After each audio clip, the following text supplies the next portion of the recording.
السلام علیکم ناظرین، ایک نئی ویڈیو کے ساتھ آپ کی خدمت میں حاضر ہوں۔ ناظرین، علیمہ خان نے عمران خان سے ملاقات کرنے کے بعد عمران خان کی باتیں باہر آ کر کارکنان کو بتا دی ہیں۔ 26 نومبر سے ہونے والے اب تک کے تمام معاملات سے عمران خان بے خبر تھے۔ چلیے ناظرین، ویڈیو دیکھتے ہیں علیمہ خان کیا کہتی ہیں۔ ویڈیو پر جانے سے پہلے آپ سے ریکویسٹ ہے کہ میرے چینل کو سبسکرائب کر کے بیل نوٹیفیکیشن کو آن کر لیجیے۔ ابھی بھی آپ نے اٹھنا ہے۔ انہوں نے کہا ایک لاسٹ کارڈ ہے جو میرے پاس ہے۔ آج جب ہم صبح آ رہے تھے اڈیالہ کی طرف تو کل تو ہماری انہوں نے ملاقات نہیں ہونے دی، ہم 6 گھنٹے باہر کھڑے رہے۔ عدالت لگی ہوئی تھی اور عدالت کے لیے فیملی، میڈیا اور لائرز کو اجازت ہوتی ہے عدالت اٹینڈ کرنے کے لیے، لیکن کل تو انہوں نے ہمیں نہیں اجازت دی۔ آج جب ہم آئے تھے کوئی 2 کلومیٹر پہلے ٹرک کھڑا تھا، سب ٹریفک دونوں طرف سے گزر رہی تھی اور ہماری فیملی کی گاڑی کو انہوں نے سائڈ پہ کھڑا کر دیا اور ہمیں گزرنے نہیں دے رہے تھے۔ تو پھر جج صاحب جا رہے تھے اپنی پروٹوکول کے ساتھ، پھر ہم نے جب انہوں نے ٹرک سائڈ پہ کیا تو ہم نے اپنی گاڑی جج کی پروٹوکول کے ساتھ لگا کر آج ہم یہاں پہنچے ہیں، نہیں تو آج ہمیں انہوں نے 2 کلومیٹر پیچھے روک دیا تھا۔ سب سے پہلے میرے خیال میں کافی قیاس آرائیاں ہو رہی تھی سوشل میڈیا پہ عمران خان کی صحت کے بارے میں کہ ان کو زہر دیا جا رہا ہے، اور کوئی کہہ رہا تھا ان کو کوئی ایسی دوائی دی جا رہی ہے، ان کی کوئی مینٹل حالت خراب ہو گئی ہے۔ تو اس کے لیے میں بات کر کے آج ہم نے ان کو یہ بتایا تو وہ اس پہ تو بالکل مسکرائے تھے کہ یہ کیا باتیں کر رہے ہو۔ ہم نے ان کو کہا آپ اپنے الفاظ میں بتائیں۔ انہوں نے کہا میری صحت بالکل ٹھیک ہے، میں ورزش بھی کر رہا تھا، لیکن انہوں نے مجھے بند کر دیا تھا، کوئی 40-50 گھنٹے کے لیے انہوں نے بند کر دیا تھا، اور مجھے بند صرف اتنے گھنٹوں کے لیے کیا تھا، لیکن اخبار اور پی ٹی وی کی بھی ایکسیس بند کر دی تھی۔ تو ابھی تک ان کو کوئی بھی انفارمیشن 23 تاریخ سے اب تک کوئی انفارمیشن باہر سے نہیں ملی، سوائے اس کے کہ یا جب یہ صحافی گئے ہیں کل اور آج، یا اگر جو ان کے جو کل لائرز گئے ہیں۔ تو یہ میں نے کہا پہلے کلیریفائی کر لیں۔ پھر ہم نے خان صاحب کے کو جو کافی چیزیں ہوئی ہیں، جو سانحہ ہوا ہے جس کو ہم اسلام آباد میسیکر کہتے ہیں، اس کے بارے میں کافی انفارمیشن دی، ان کو کافی ڈیٹیلز بتائیں، اور یہ کافی کچھ آپ کو پتہ ہے سب کو کہ سوشل میڈیا پہ بھی چل رہا ہے، اور کئی بچے جو یہاں پہ بھی کھڑے ہیں یہ ادھر موجود تھے، تو اس کے بارے میں بتایا۔ تو خان صاحب عمران خان کافی شوق میں تھے، مطلب کافی زیادہ شوق میں تھے، وہ تو باری باری پوچھے تھے کیا بات کر رہے ہو۔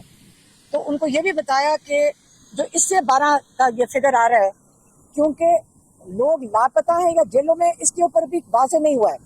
ہمیں بتایا جا رہا ہے 5-5 ہزار لوگوں کے فگر کو لوگ روایتین اپنے رشتہ داروں کو جیلوں میں ڈھونڈتے پھر رہے ہیں، ان کو یہ نہیں پتا کہ کس جیل میں ہے، اور کیونکہ وہ اس وقت دعا کر رہے ہیں کہ ہمارے رشتہ دار جیلوں میں ہوں، ہمیں بھی رابطہ کر رہے ہیں، اس لیے ہمارے پاس یہ کافی انفارمیشن ہے۔ اور جو ڈیڈ باڈیز ہیں وہ لاپتہ ہیں۔ اگر انہوں نے ہمیں کہا کہ ساروں کو کہو جا کے کہ جیل ہسپتالوں میں جائیں، جو زخمی ہوں ان کا پتہ کرائیں، اور جو شہید ہو گئے ان کا پتہ کرائیں۔ تو ہم نے کہا کہ لوگ اگر جاتے ہیں ہسپتال میں تو ان کو اٹھا لیا جاتا ہے، اور اگر ان کو دھمکیاں دی جا رہی ہیں، رشتہ داروں کو دھمکیاں دی جا رہی ہیں، اور اگر کوئی ایف آئی آر فائل کرنے کی کوشش کرتا ہے اس کو دھمکی دی جا رہی ہے۔ انہوں نے کہا سب سے پہلے ایف آئی آر آپ لائرز کو بتایا، کیونکہ لائر تھے وہاں پہ، لیکن ہم کیونکہ وہاں کھڑے تھے تو انہوں نے کہا سب سے پہلے ایف آئی آر جا کر محسن نقوی اور شہباز شریف کے اوپر کرو، کیونکہ انہوں نے جو یہ قتل و غارت ہوا ہے بے گناہ انارمڈ، اور جو اپنا جو کہتے ہیں آئینی حق استعمال کر رہے تھے احتجاج کا، آپ نے ان کے اوپر ایف آئی آر درج کر دیا۔ ایک انہوں نے یہ کہا۔ دوسرا انہوں نے کہا کہ یہ جو ظلم ہوا ہے اور یہ جو انہوں نے لوگوں کو وہاں بلا کر ایک قسم کا ایمبوش کیا ہے، اور آپ نے دن سے سنائپر رائفل سے کیا ہے، اور رات پہ تو آپ نے آ کے پوری ایک بریگیڈ لا کر اس سے حملہ کروایا ہے بالکل اندھیرے کے اندر۔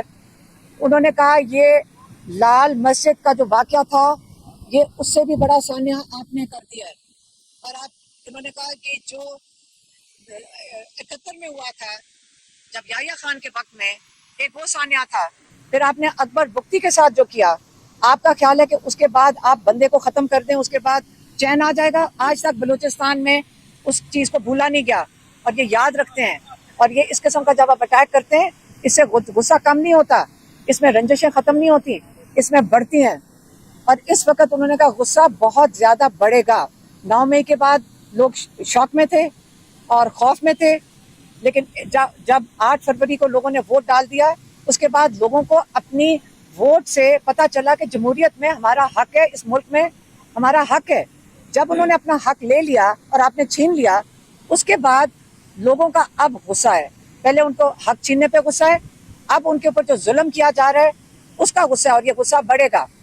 آپ یہ سمجھ لیں کہ ظلم کرنے سے آپ بھول جائیں کہ لوگ گھروں میں بیٹھ جائیں گے اور آرام سے یہ ظلم سہ لیں گے. وہ اپنے حق کبھی نہیں بھولیں گے. عمران خان نے پاکستانیوں کو کہا ہے, یاد رکھنا کہ ظلم, ہم نے کہا تھا کہ ہم ظلم ہوگا, مشکل آئے گی, قربانیاں دینی پڑیں گی, لیکن یہ نہیں مطلب کہ ہمیں دکھ نہیں ہے اس کا. اللہ تعالیٰ شہیدوں کو اونچے درجے دے, کیونکہ ان کی قربانیاں کبھی بھولی نہیں جائیں گی. لیکن اس کا یہ نہیں مطلب کہ 24 کروڑ لوگ اپنا حق بھول جائیں لینا. ابھی بھی آپ نے اٹھنا ہے. انہوں نے کہا ایک لاسٹ کارڈ ہے جو میرے پاس ہے, جو آپ کو کسی کو نہ بتاؤں گا, نہ پتا چلے گا, لیکن وہ میرے پاس ہے, لیکن ابھی استعمال نہیں ہوگا.